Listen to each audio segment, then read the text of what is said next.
কারাগারে পাকিস্তানের সাবেক প্রধানমন্ত্রী ইমরান খানের মৃত্যুর গুঞ্জন ছড়িয়ে পড়তেই তীব্র উত্তেজনা তৈরি হয়েছে দেশটিতে।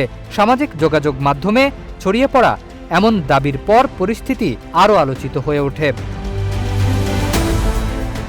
গুঞ্জনের সূত্রপাত মার্কিন ভিত্তিক পাকিস্তানি সাংবাদিক ওয়াজাহাদ সাইদ খানের দুটি ভিডিও প্রতিবেদনকে ঘিরে।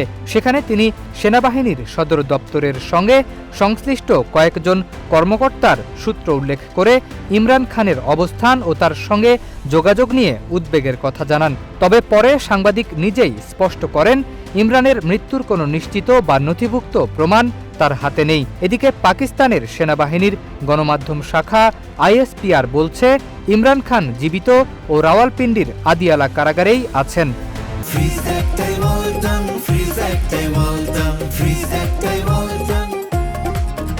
সামাজিক যোগাযোগ মাধ্যমে দ্রুত ইমরান খানের মৃত্যুর খবর ছড়িয়ে পড়লে সমর্থকদের মধ্যে দেখা দেয় আতঙ্ক ও ক্ষোভ। পরিস্থিতি উত্তপ্ত হয়ে উঠলে বিরল প্রকাশ্য প্রতিক্রিয়ায় ISPR মৃত্যুর দাবিকে সম্পূর্ণ মিথ্যা ও ভিত্তিহীন বলে প্রত্যাখ্যান করে এবং জানায়, ইমরান খান আদিয়ালা কারাগারেই বন্দী আছেন।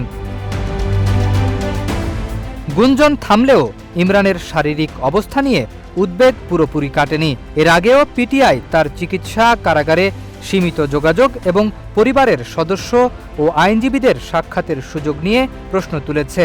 দলটি ইমরানের নিয়মিত চিকিৎসা পরীক্ষা এবং তার ব্যক্তিগত চিকিৎসক ও পরিবারের সদস্যদের সঙ্গে সাক্ষাতের সুযোগ দেওয়ার দাবি জানিয়েছে। শরীফ উদ্দিন, ইত্তেফাক নিউজ।